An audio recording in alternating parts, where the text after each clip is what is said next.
आप सभी को निर्जला एकादशी की हार्दिक शुभकामनाएं। आज एकादशी की कथा आपको सुनानी थी, लेकिन मैं किसी काम में व्यस्त हो गया। कहीं यज्ञोपवीत संस्कार हो रहा है, वहाँ गया हुआ हूँ, इसलिए अभी शॉर्टकट में ही आपको निर्जला एकादशी की कथा सुनाता हूँ।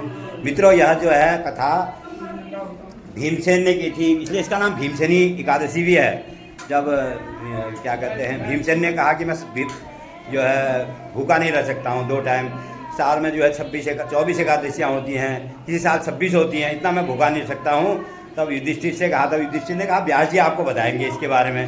तब वेद व्यास जी भीमसेन को बताते हैं कि आप अगर सब एकादशी साल भर में नहीं कर सकते हो तो एक एकादशी आती है निर्जला जिसे कहते हैं, जिसमें केवल आचमन करने के और कुल्ला करने के अलावा मुंह में पानी तक नहीं डाला जाता है 24 घंटे, उसे निर्जला एकादशी कहते हैं। उसे एकादशी की कथा मैं आपको सुनाता हूँ।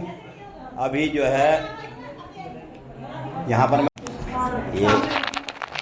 ये नवग्रहों की वेदी बना रखी है, ये जनेऊ का फंक्शन हो रहा है, वहीं गया हूँ मैं, इसलिए क्षमा करना। मैं आपको भी शॉर्टकट में एक कथा सुना रहा हूँ निर्जला एकादशी की। और अगर ये हल्दी का प्रोग्राम भी हो रहा है, ये हमारे मित्र हैं, परम मित्र, हमारे क्लास फेलो, इनके पोते का जनेऊ है, प्रकाश चंद्र पांडे जी। प्रकाश, नमस्कार पांडे जी, नमस्कार। ये बहुत बधाई हो आपको, आपके पोते का जनेऊ है। मेरा भतीजा है, ये इनके बेटे का जनेऊ है, ये उसके पटु के वो हैं। कर्णवेद संस्कार हो रहा है, जनेऊ नहीं, कर्णवेद संस्कार हो रहा है, सॉरी, क्षमा करना। ये यहाँ हल्दी चल रही है अभी, ये हल्दी का प्रोग्राम हो रहा है, हल्दी का प्रोग्राम चल रहा है। तो इसी में मैं आपको एकादशी की कथा सुनाता हूँ। तो वेद व्यास जी कहने लगे, दोनों पक्षों की एकादशियों के दिन भोजन न करें। द्वादशी के दिन स्नान आदि से पवित्र होकर फूलों से भगवान केशव की पूजा करें। फिर नित्य कर्म समाप्त होने के पश्चात पहले ब्राह्मणों को भोजन देकर अंत में स्वयं भोजन करें। हे राजन, जननाशौच और मरणाशौच में भी एकादशी को भोजन नहीं करना चाहिए। अगर आपको जननाशौच हो रखा है, मरणाशौच हो रखा है, उसमें भी एकादशी के दिन अन्न नहीं खाना है। ये नियम कहा गया, चाहे आप व्रत ना करो, लेकिन अन्न उस दिन नहीं खाना है। एकादशी के दिन अन्न खाना पाप कहा गया है, मांस खाने के बराबर कहा गया है। चावल खाना तो कीड़े खाने के बराबर कहा गया है। इसलिए एकादशी को, आज तो निर्जला एकादशी, निर्जल रहकर व्रत करें। तब भीमसेन कहने लगे, पितामह मेरी उत्तम बात सुनिए। राजा युधिष्ठिर, माता कुंती, द्रौपदी, अर्जुन, नकुल और सहदेव, ये सभी एकादशी को कभी भोजन नहीं करते और मुझसे भी हमेशा यही कहते हैं कि भीमसेन तुम भी एकादशी को मत खाया करो। किंतु मैं तो उन लोगों से ये कहता हूँ कि मुझे भूखा ही नहीं रहा जा सकता, मुझे भूख सहन नहीं होती है।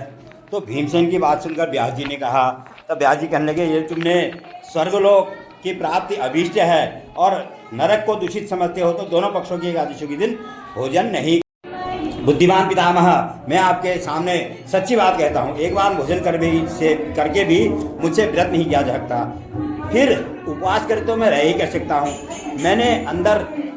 मेरे उदर में वृक नाम की अग्नि सदा प्रज्वलित रहती है, अतः जब मैं बहुत अधिक खाता हूँ तभी वह शांत होती है। इसलिए महामुने, मैं वर्ष भर में केवल एक ही उपवास कर सकता हूँ जिससे स्वर्ग की प्राप्ति सुलभ हो तथा जिसके करने से मैं कल्याण का भागी हो सकूँ।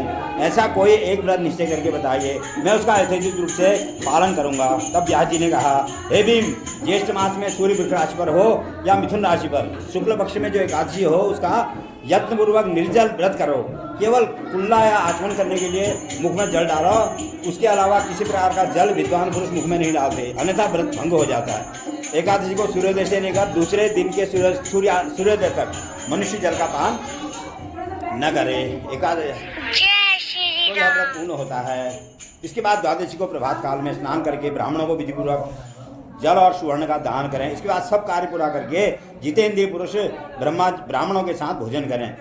वर्ष भर में जितनी भी एकादशियाँ होती हैं उन सब का फल निर्जला एकादशी के सेवन से मनुष्य प्राप्त कर लेता है, इसलिए इसमें तनिक भी संदेह नहीं है।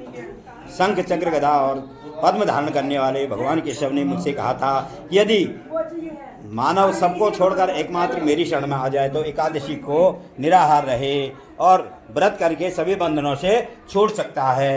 एकादशी व्रत करने वाले काले रंग वाले दंड पाशधारी भयंकर यमदूत उनके पास नहीं जाते। अंतकाल में वह पीताम्बरधारी सौम्य स्वभाव वाले, हाथ में सुदर्शन चक्र धारण किए हुए करने वाले और मन के समान वैभवशाली विष्णु के दूत आकर उसे, इस वैष्णव पुरुष को भगवान विष्णु के धाम वैकुंठ लोक में ले जाते हैं। मित्रों, इस प्रकार जब व्यास जी ने कहा तब भीमसेन ने निर्जल रहकर एकादशी, निर्जला एकादशी का व्रत किया। तब जो व्रत के प्रभाव से भीमसेन भी पुण्य के भागी हुए। तब श्री कृष्ण जी कहते हैं निर्जला एकादशी को विधिपूर्वक उत्तम रीति से उपवास करके समस्त मानव वैष्णव पद को प्राप्त कर सकते हैं।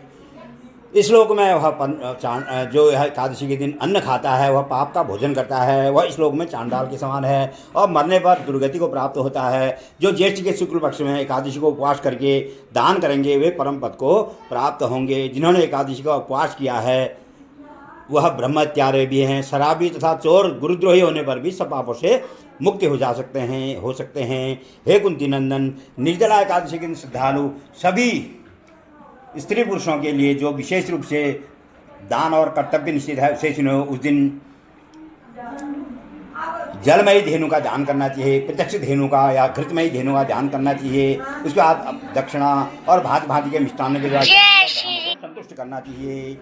देव देव ऋषिकेश संसारान तारक उदक कुंभ धान तम मां परमां गतिम। उदक कुंभ जल से भरे हुए घड़े का दान करना, शर्करा का दान करना, पंखे का दान करना, यह सब दान इस निर्जला एकादशी में कहे गए हैं। निर्जल रहकर व्रत करके और सब प्रकार के दान को करके मनुष्य वैकुंठ लोक की प्राप्ति करता है और सभी पापों से छूट जाता है। बोलो विष्णु भगवान की जय।